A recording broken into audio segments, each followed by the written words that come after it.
Umami?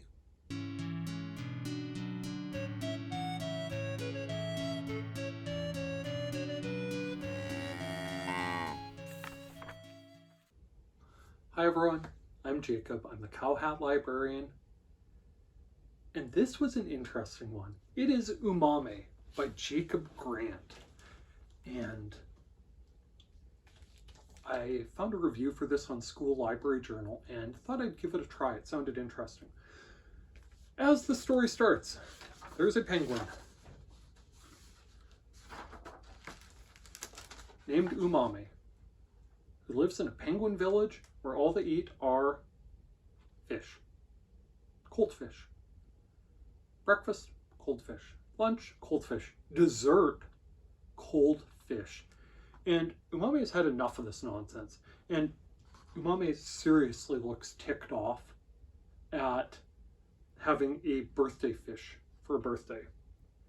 And so Umami says that they're going to head off and go find something better in the world to eat. And Umami takes off.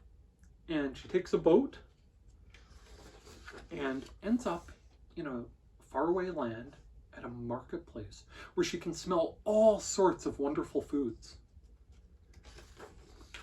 She explores the marketplace and tries things that are so different from the cold fish she was used to for 3 meals a day. Sour foods that made her taste buds tingle, bitter foods that were kind of challenging to eat, spicy foods that set her tongue on fire and were adventurous. And she loves it so much that she takes some home to her penguin friends and sets out to make an enormous meal. The story does skip over the part where she learns how to cook all these things, but she takes all the ingredients home and makes an enormous meal, and the penguins are curious about it.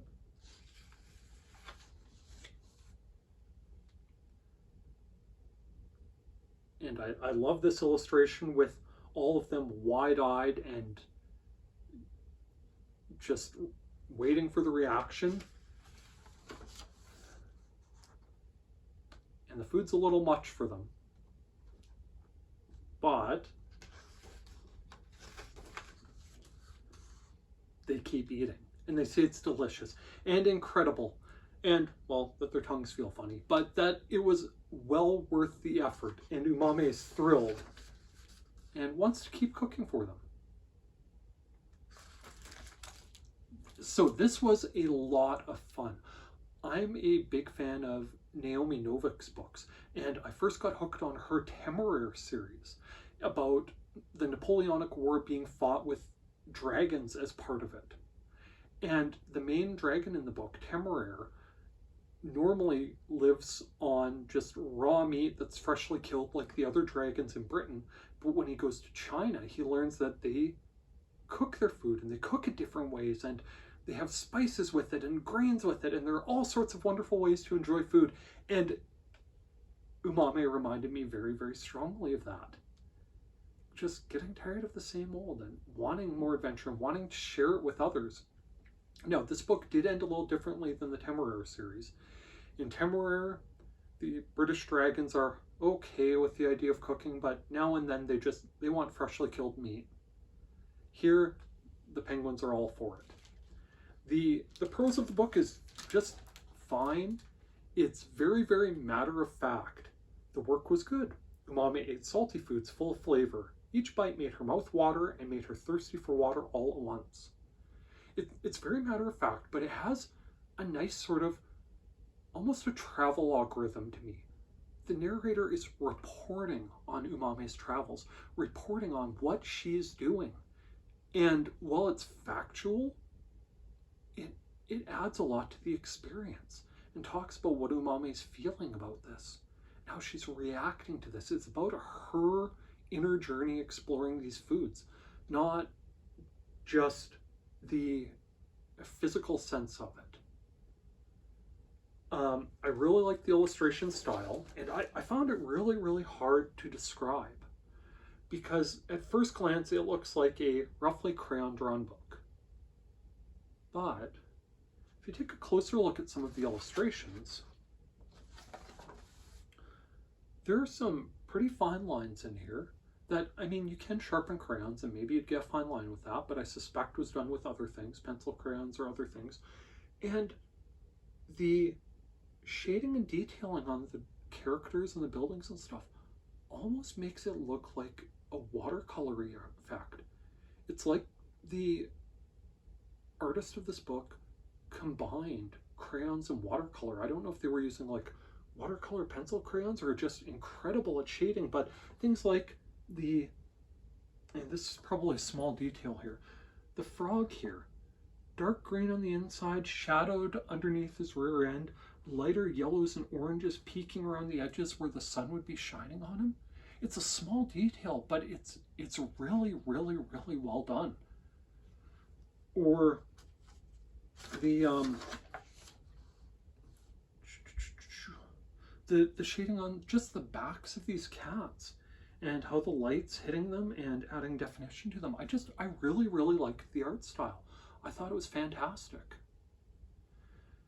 And yeah, I really, really liked it. It was not perfect. And I have to talk about the deal breaker.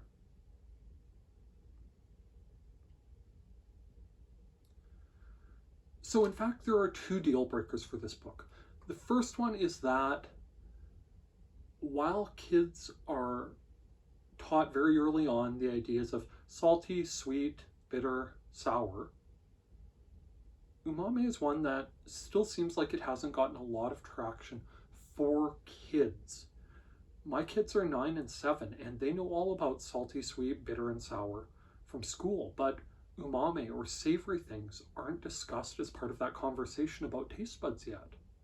And so when we read this book, I had to talk to them about what umami is. And so that's one thing. Just the kids you're reading it to may or may not know what umami is, and you might have to explain it, and how that's actually kind of a silly name for a penguin.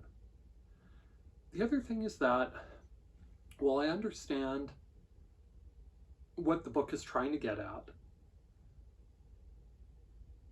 the ending where pretty much all the penguins loved the food, that struck me as a little optimistic, a little unrealistic. I know there's a strict page count with picture books and they have to fit in the set number of pages and so on. I think it would have been stronger if, you know, a handful of the penguins were really, really into the sour foods and a couple of them were really into the salty foods, and some of them really liked the spicy foods that Umami brought back.